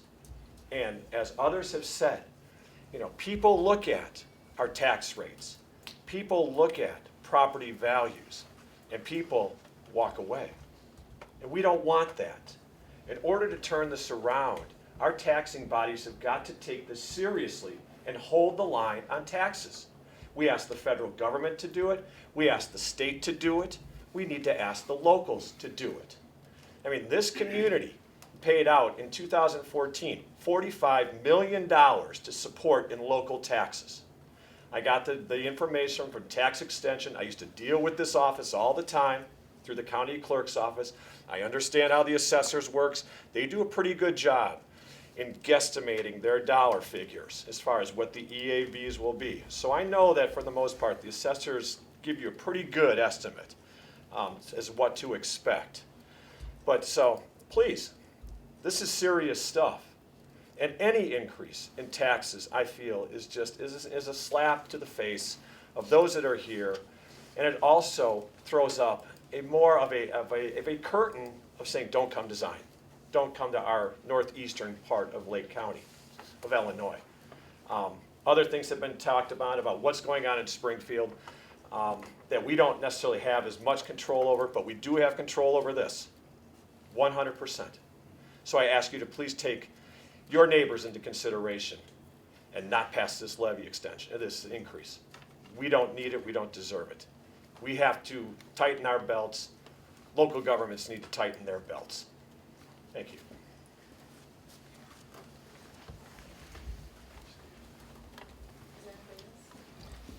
Looks like Karen. It's me. That's you. Oh, hi, I'm Karen. I have 3 kids in high school. So right now, we moved from Cook County to here 10 years ago.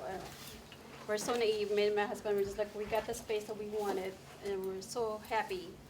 But the past years, as you know, the economy is really down, and it's really bad. And we felt like we're so trapped in our house. And with this taxes just keep on going up, and our income is not really going there. And it's just hard to meet, ends. And of course, I don't want to give up my kids' education too. And I know it is hard, but it's just hard on everyone. So I don't know. But I just feel I'm begging not to, because I don't know where else, my mortgage right now, it's even lesser than the property tax that I'm paying every year. And I have to have a second job, just a little bit, above our incomes, but then I can't because I have a special need child. So it is really hard for us. So if you can just consider it, thank you. Karen, what's your last name? Esguerra. How do you spell it? ESGUERRA. Okay, thank you.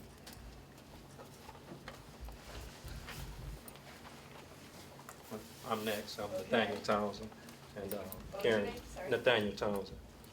And I just wanted to, really everyone stated everything, the negative things. I have a question, but I also just want to tell you a little bit. We moved here in 2005, and we had our home built in Shepherd's Crossing, so a few of my neighbors are in here.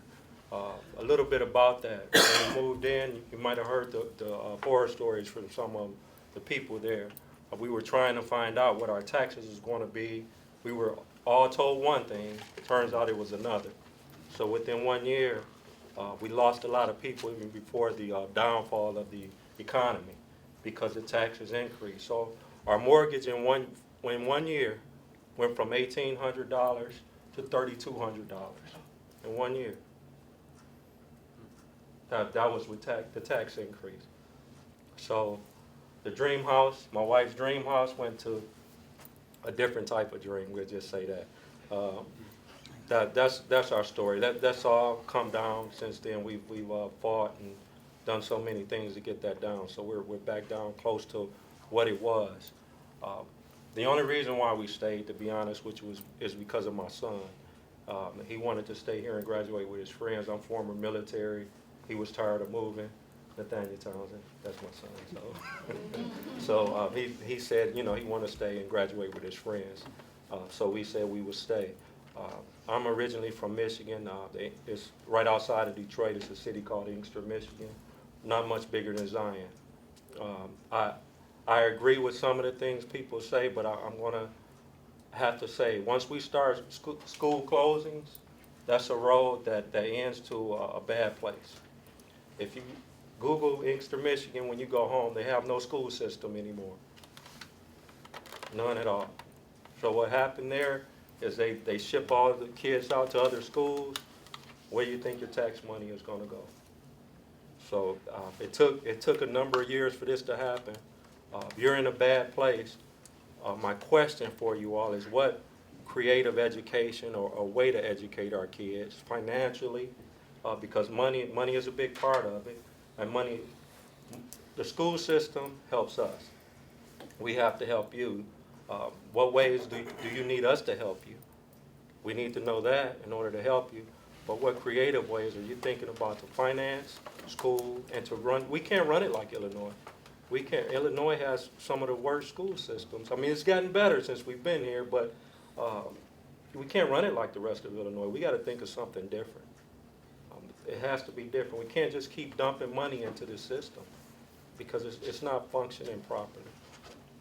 And not that no one's bad, I'm not saying that, I'm just saying the way things are going, we can't keep doing that. And that's, but you know, Michigan's horrible, you know that. So we don't want to end up like that. We don't want our schools closed, we don't want kids not being educated, because people aren't going to move here. And I agree with that waterfront. We should be on that waterfront. Not now, but in the summer. Is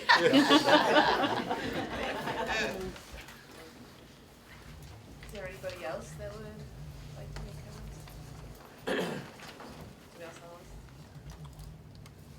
the list? That's it? So Yeah, we've had last name is several Nathan comments. Townsend, so. Oh, last name is Nathaniel Townsend. Nathaniel Townsend, so. Yeah, that was it. Yeah, that's it. So we've had several comments, taking a lot of notes here, and I'd like to refer to Audrey and Chris to kind of, since you are the experts in these areas, make comment, and then someone from. I'll go first. Audrey and I are used to tag teaming, so we may bounce back and forth a little bit. But first of all, I want to thank all of you for coming, for caring enough to be here and share with us. It's important to us to know how our stakeholders feel. We've listened intently, we've written a lot of things down.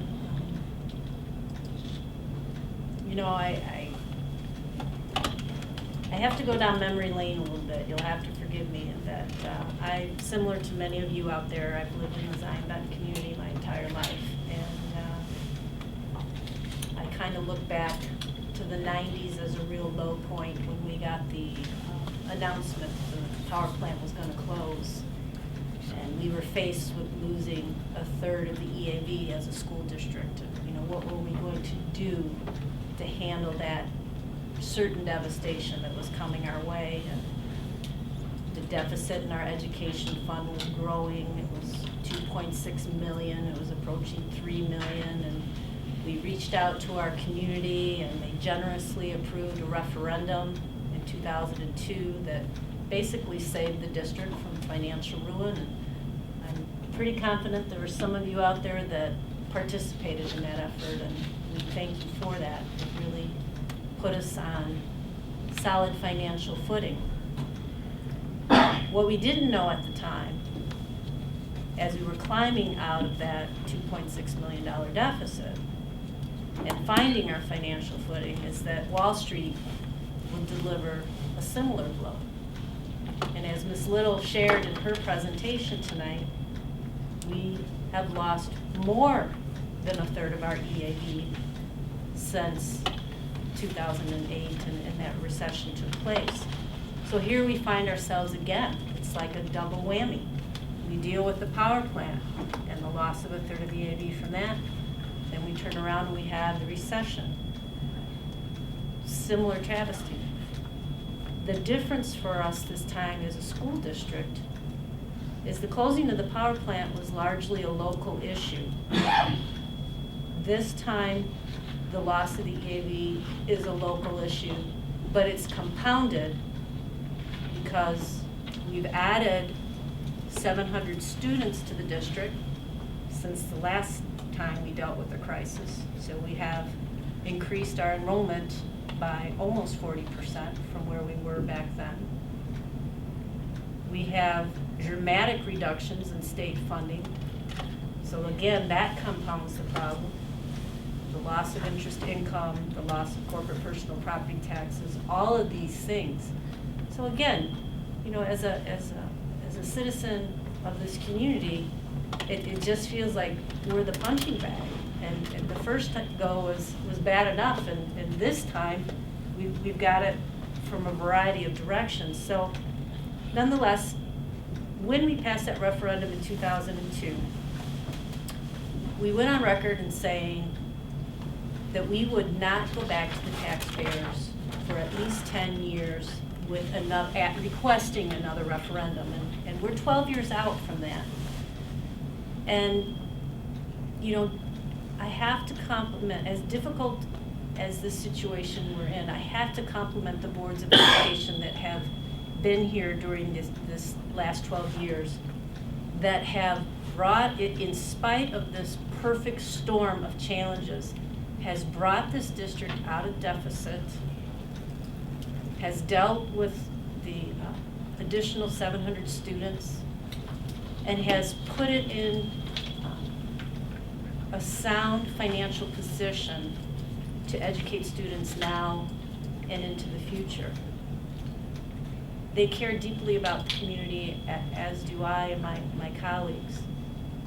Chris, you hit the nail right on the head.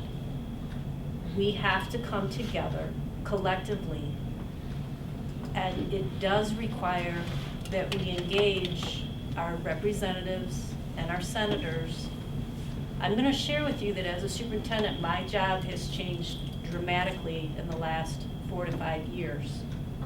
I spend much more time engaged in political activity with regard to being a voice for public education in Springfield. A couple times a year, I make a trip down there with other superintendents to try to enlighten the legislators about the decisions they're making and how they impact not just public education, but our communities. We all need to do that together. That is the only way it's going to get accomplished. Audrey and I recently attended a meeting with a city official, deeply concerned, and the District 6 administration counterparts there with us. And we talked about the importance of the taxing bodies coming together and getting behind a bill, and if we have to secure a lobbyist, that's fine, to help communities such as ours get relief from what the policies that have been passed in Illinois have resulted in. We welcome that. We have to do that. There's a few specific financial points that were raised during your comments that I want Audrey to be able to address to provide additional clarity on.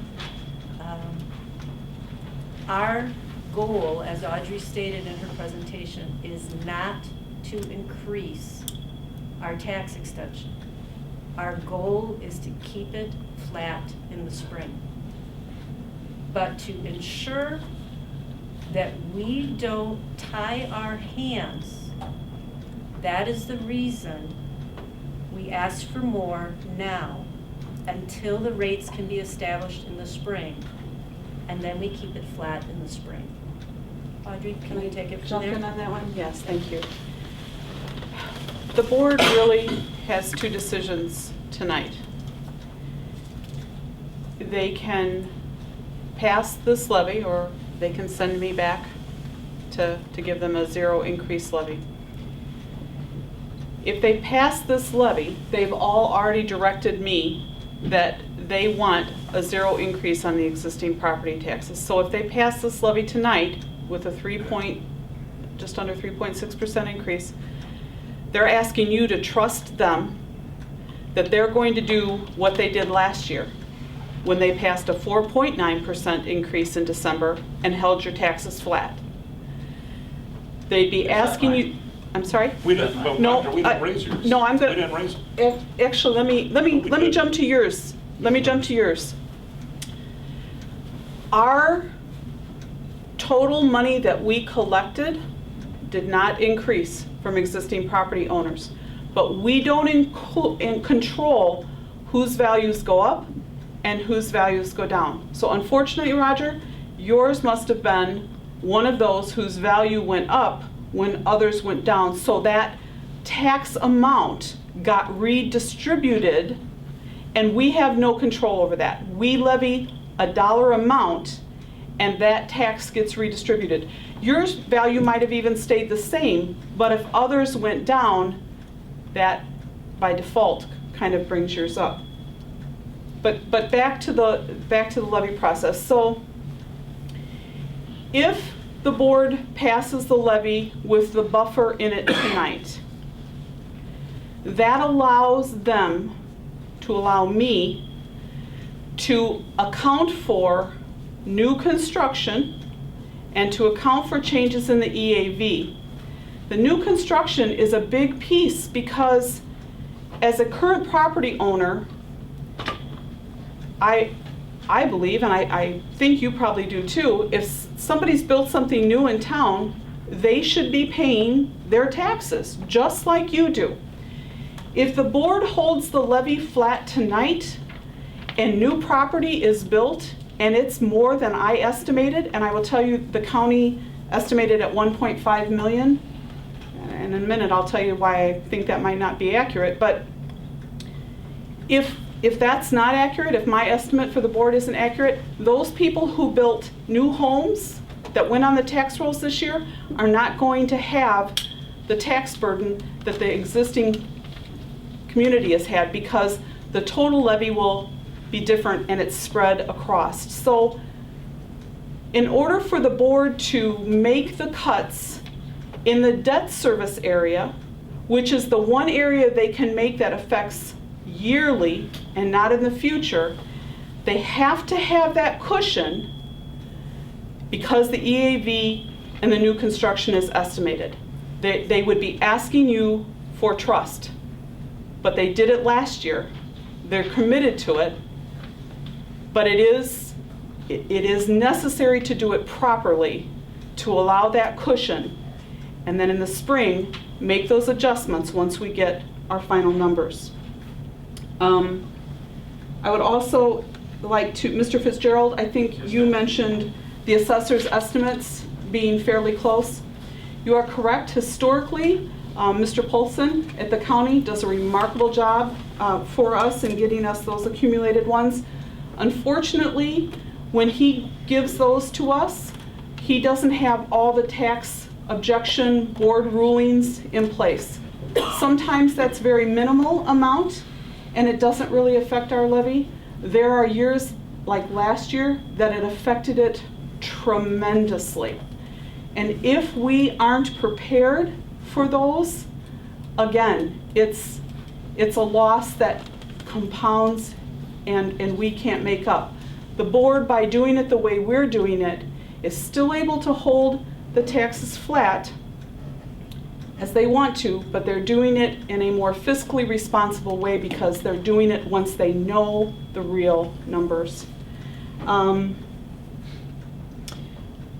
Mr. Szymanski, you said something about teamwork between the district and the communities. Love that idea. Would love to sit down and try to figure out ways that we can work through that. I'm open. You got my contact information. I have your card. I hope that we can get together and work through that process. And I love the coffee. It's all good. Oh, I do too. Very good. I gotta say. And I love the drive-through. I will absolutely love the drive-through.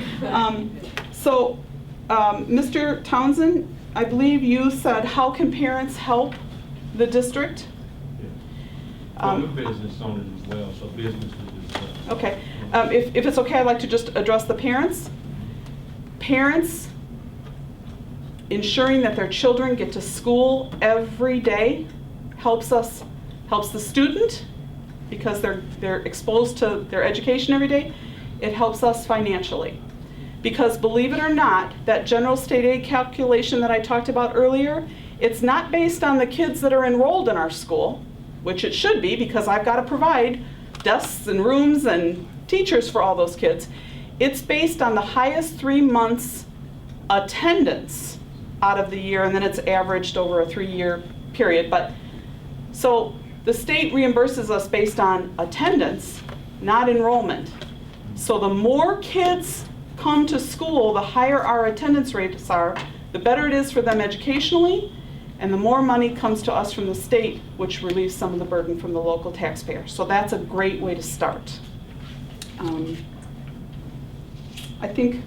Bring up debt service fund. How many school districts do you know that have ever released that? Refinanced? No, the debt Or- service, when we gave back the debt, Oh. the debt service fund. Abatement. The abatement? How many places have you ever heard of even doing that? I only know that, right now, I only know of one other one, it's locally, Zion Elementary abated a portion of their debt service. I was told that. I don't know any others that are abating. In other words, we worked on this hard enough to try and make sure that did get pulled out of there. Yes. We all live here in the community too, or we wouldn't be sitting up here. You have to be a resident to live here. I don't want my taxes affected either. And Roger, you brought that up that we didn't raise your piece of that. We didn't. Your assessor made the adjustment on your property. The percentage that we requested. I want to see the assessor, he turned his eyes towards you guys. Yeah, well, that's part of the problem of this whole thing. That's part of the problem of this, is people that. Their portion was much smaller than the school, and I'm going to leave this with you. I'm not gonna say the portion of it, I'm just saying the adjustment of what we've done to tighten up the belt here, it's been done, and like she had explained, it was held flat. We're anticipating doing the same thing again this year. But why not, rather than keep the levy where it is and keep your money that you've already taken from us, why do you think it's a positive to raise the levy and give us that money back? We don't want that money back, you have it. Stop raising the levy, because if you raise the levy over a 10-year period at 2%, you've now raised your levy 10%. You gotta explain what that. You can give us that money back, you've still raised the levy, where if you leave it flat, you can't ever get that money back. You have to understand what that comes out of that fund. I'll let Audrey explain that, because you're looking at it as a total dollar. Absolutely. But I'll let her explain how it works. A school board dismisses from the taxpayer percentage. If we give you another 2% this year and another 2% next year, we've now given you 4%. If you raise 0% this year and keep the money that you're going to abate back, now over a 2-year period, you've only raised your levy 2%. That's what, it's like a shell game. I feel like I'm buying a car here. I don't care what you're going to do with the money. I want you not to raise it over the long term. Okay. Unfortunately, you're not buying a car, so we'll explain that. You're right, we're not. No, it doesn't work. I didn't explain it well. Let me try to phrase it differently, okay? And it's on me. Sometimes when you do it all the time, you know it in your head, but it's a little harder to get it out. When we say we're abating back money, please understand, we are not collecting it from you and then giving it back to you. That's not what we're doing. When we're abating, we're saying we're not taking it at all to begin with. The reason why we have to ask for more in December, if you remember back that slide, I said if you don't remember anything else from this process, remember this line. What we ask for in December is not what is ultimately going to affect your tax bill. It includes that buffer that we have to have, because if we take less taxes in any other area other than the debt service, we're not just doing it for 1 year or for 2 years or for 3 years while the economy is recuperating. We are doing it every year, and it compounds and it grows and it continues every year. So my recommendation, and what the board has been trying to do, is focus on not collecting, when I say abating, not collecting the tax service to the debt service to begin with, so that the funds, those other funds, stay the same and aren't affected. The debt service is only a 1-year shot at a time. So we're not collecting from you and giving back. We're just not collecting the debt service or a portion of the debt service. But they still, in order to be able to do that, because we don't know those solid numbers now, the board has to give me that room in December in the levy, because when the county gives me my numbers in March, if I don't have the room to move, then it's going to come out of those middle funds instead of the debt service. And if it comes out of those middle funds, it compounds. If it comes out of the debt service, it's a year at a time. I know it's tough, but Explain the impact if you go zero, like 4 years down the road. How far would we be in debt? We've been through part of that. Sure. Let's say the board said, Audrey, your levy must stay at exactly the dollar amount from last year. And let's say we had new construction that was double or triple. And we've got some things going on with Exelon and the power plant that could very well happen. We couldn't collect it. And I'm just going to make up a number. So let's say it's $1 million I can't collect. I don't collect $1 million this year. Next year, CPI is 2%. So I don't collect my $1 million this year. Next year, I don't collect another $1 million plus the 2%. So now I'm at a little over $2 million. The third year, I don't collect another $1 million plus the 2% for the first year, plus whatever CPI is for that year. So by year 3, I'm now at a loss of $3 million. And it compounds and it compounds. In 4 years' time, in this example, and these are made-up numbers, but in this example, we could have a loss of $4,234,000. We're trying to avoid that unknown and that impact on future boards and future kids by focusing it on the debt service where it is a known. The debt service isn't based on what we collected the prior year.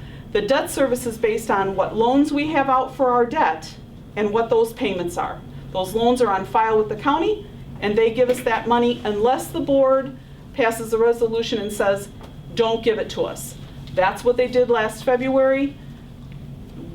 We said we waived $500,000, $500,000. We said don't give it to us. We were entitled to $917 or $923,000. I'm sorry, I've forgotten the exact number now.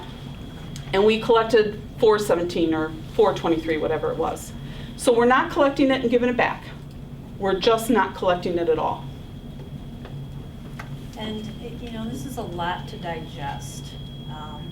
We really encourage you to take the PowerPoint, review it, come up with more questions, set an appointment with myself or Ms. Little, and we'll we'll approach it from a variety of different ways to answer any unknowns. The overarching theme we completely understand is continue to look for ways to reduce expenditures and increase revenues. We had, I think, almost 18, 20 different points of very comprehensive strategic things the board has done over the last few years, from very complex negotiations to bringing back programs that were previously outsourced through tuition, to restructuring debt, to we are constantly looking for ways to do that. If we weren't, your district would be in much more dire straits than it already is. We are committed to doing that, and I think we've demonstrated that we're committed to doing that. I have a question. Your ability to work with us legislatively could be very powerful, because there are changes that need to be made in how the laws are in Illinois and how they negatively impact particularly communities like ours. I have a question now. Mr. Weber. Mind you, I worked for Zion Solutions at one time, which is Energy Solutions, which is the licensee for taking that plant apart. Now, what happened to the tax base that you guys should still be getting from them? It's a $1 billion project. It's 8 years down the line before all that's supposed to be gone. Right. What happened to the money? That's the part of this whole equation. I mean, everything you see on the tax bill, those are the people who are paying, who are collecting taxes. But what you don't see on that tax bill are the businesses that aren't. And so I like Chris. My husband and I, we have businesses, we have apartments, we have a lot of property, we pay a lot of taxes. And we debate this constantly in our home as well. What can we be doing to try to change this? I was on that committee with you guys, and they're talking about taking a few blocks in Zion and redoing houses. That is a long-term strategy that I support, but that's long-term. We're in an immediate need, and what can we do in an immediate need? And honestly, this group of people that are here, this is an excellent group. We need to meet. We need to meet, and we need to think about what can we do down in Springfield. I mean, seriously, when my husband and I are talking, we're talking about, who can we come, what businessmen in this community can we bring together to go to,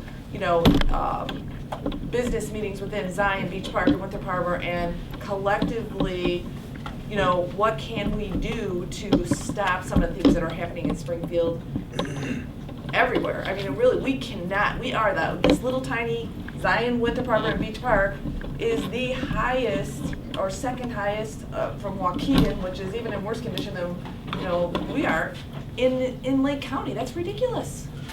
it's ridiculous. And So- I want to encourage you that the timing is right for your legislators to listen. Because right now, they are fiercely debating a bill, Senate Bill 16, that has to do with the redistribution of state funds to schools. Because they recognize that we educate by zip code. They recognize that the disparity between school districts has gotten out of hand, largely due to the structure of the policies of how we do business in Illinois. I don't have a high level of confidence this bill is going to be passed, because it's somewhat of, robbing Peter to pay Paul, and it's not putting more money in, so there's a lack of adequacy. But the conversations are flying right now in Springfield. And it is, if you haven't heard about it in the news, you could simply, Google it. Senator Bernard is sponsored the bill in the Senate. It passed the Senate. It's now being debated in the House. Again, it doesn't look good like it's going to pass. But the point being is legislators are paying attention that they need to fix this problem. Audrey, we didn't answer Mr. Weber's question about Exelon. Again, one time I was working for Zion Solutions. I'm not now, obviously, We Energy Solutions, that's $1 billion project that they're getting. There should be taxes that come on a regular basis going to the city of Zion. That's why I don't really care if they put the mayor away. Ms. Little can But give you some brief update on that. That's $1 billion project. It's another 8 years at least to get some revenue out of that damn place. Okay, she has firsthand knowledge of that. The board actually asked me to serve on the Zion Decommissioning Advisory Panel, and so I sit on that panel and serve in that way. So part of that was to be very hands-on and keep up with what's going on down there. I will tell you that Exelon is still the owner of the property. They've leased it to Zion Solutions. The licensee, I know, unfortunately I dealt with the feds on nuclear power for too many years. They got the license. They're going to get the license. They'll get the plant back and whatever's left. Correct. Because they got an Mr. C sitting out there. Yes. Which is spent fuel. That's going to stay there for years. Right, and so, and I'll address that. So basically what has happened is they built the ISPC pad. Yes. They have built all the canisters. There are 66 of them that will be filled with the spent fuel rods and put on that pad. That pad and those canisters with the spent fuel will be considered new construction. They are at the same time decommissioning and taking down the rest of the power plant as they can. As they're tearing down those buildings, that's reducing, they're asking for a reduction in the property values because the buildings aren't there anymore. Right now, and this is part of why I've asked the Board of Ed for a 3.6% increase on the levy. They have asked for a $5.5 million reduction for our district in the assessed valuation of that plant because of what they're tearing down. We, or I shouldn't say we, the assessors are looking to add the new construction of the storage pad in the building and the fencing around it. They are trying to work with Exelon because it's not Zion Solutions that's part of this, it's Exelon because they're paying the tax bills even though they've leased this to Zion Solutions. They're trying to work with Exelon so that we don't have a huge loss one year and then a huge gain the other. They're trying to work to balance so it affects all in 1 year.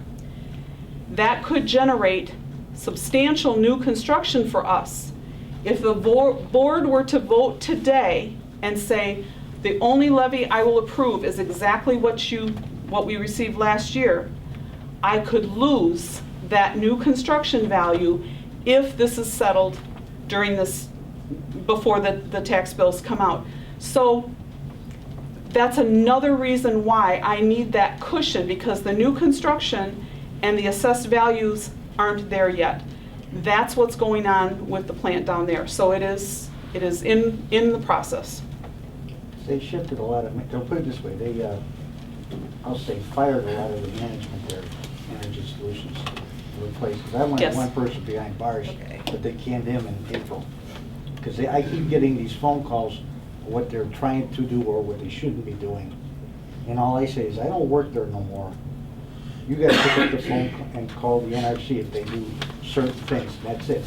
Because I says, I live in this community, I don't want my house, having a problem. Plus that water body that's right next door feeds a lot of communities throughout the state and a couple others. But again, and I'm gonna start going to their meetings because trust me, I'm a professional engineer for 40 years and they're afraid every time I walk in there. Well, good, I think we would love that support. We need to move, Did you have one more question? No. We need to move on, and I need a motion to go into, to close the public hearing. So moved. In a second. Who seconded it? Mr. Billy. Mr. McKinney, okay. All in favor? Aye.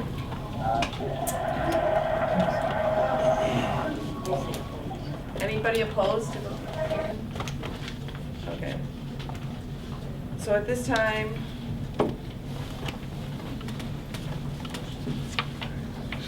we need a motion to approve the levy resolution that Audrey presented so thoroughly.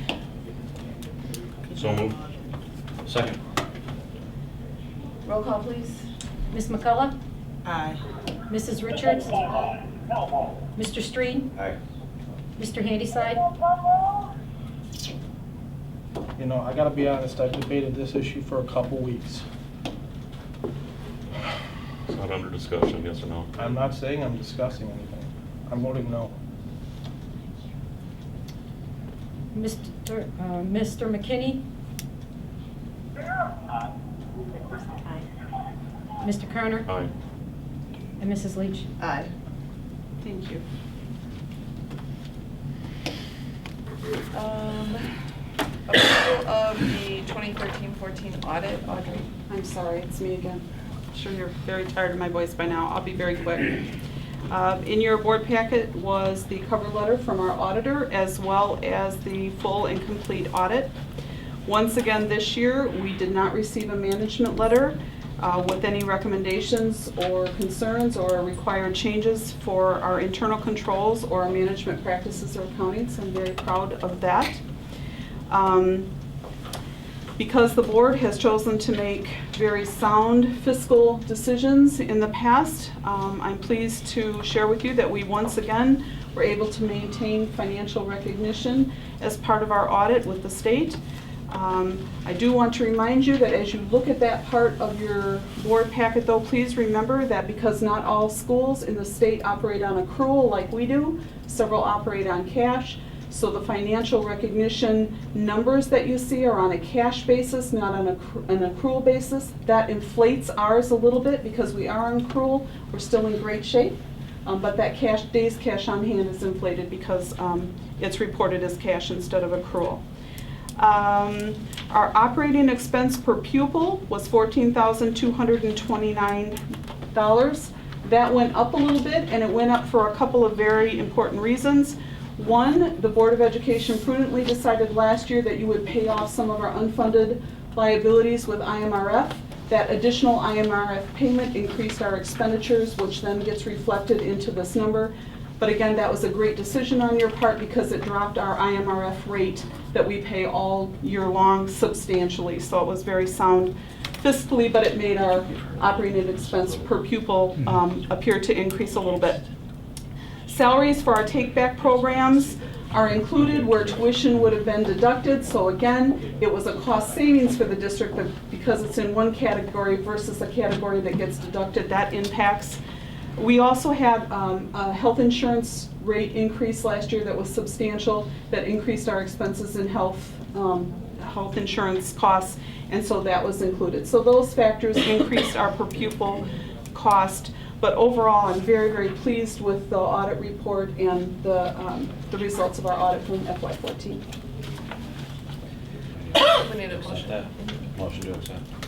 Second. Roll call, please. Is there discussion? Oh, yeah, sorry. Any discussion?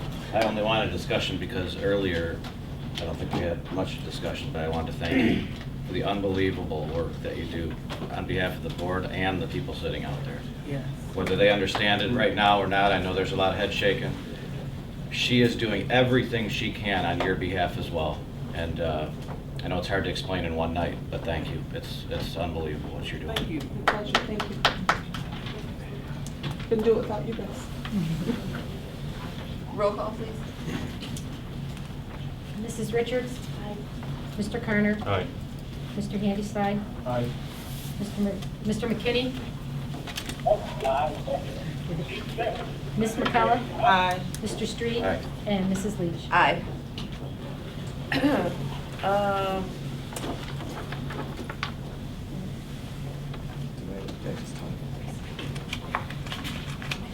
Okay, so, due to the add of, Mr. McKinney, Billy, to our board, I had to, put him on a committee. And so what I've done is I've moved Christina to the Personnel Committee. Our Personnel Committee has historically been the, officers, so, we moved you to the Personnel Committee. And, Billy, I put you on the Long Range Planning Committee. You are chairing that committee with Tom and Justin. Oh, I didn't press that. Got that? Mm-hmm. And everything else is just gonna remain the same.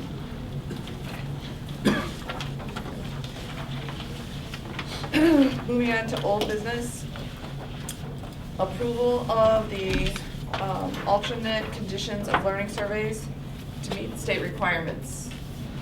This is a follow-up to what I brought to you last month and that the state's been working on for some time, is to offer school districts options to yet another unfunded mandate that we have to administer a conditions of learning survey. I provided the details of what I recommend as well as the union agrees to. So I bring it before you tonight and ask your approval as well. Got a motion? So moved.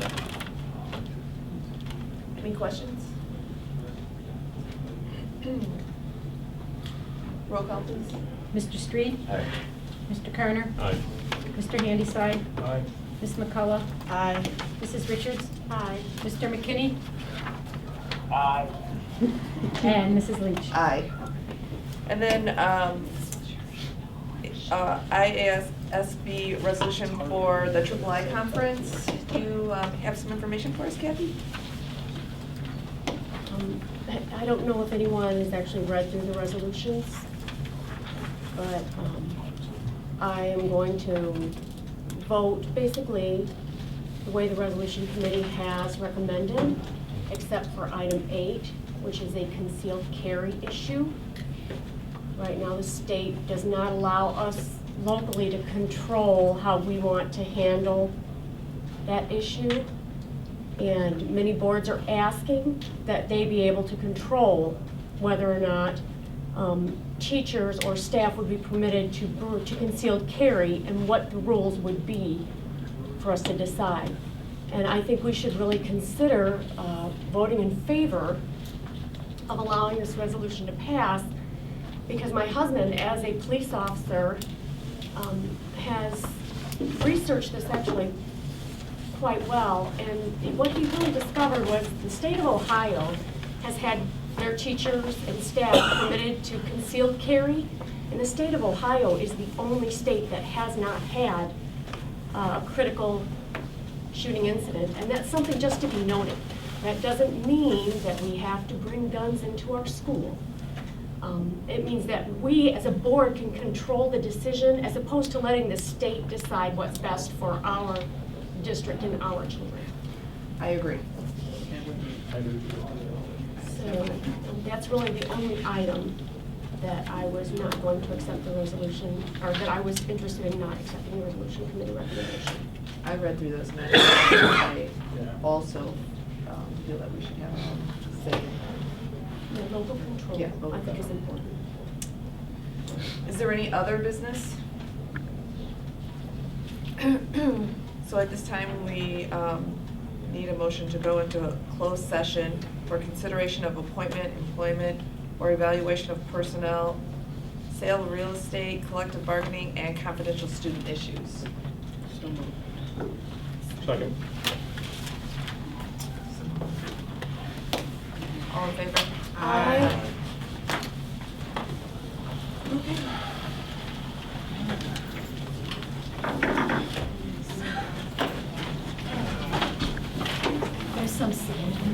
Maybe.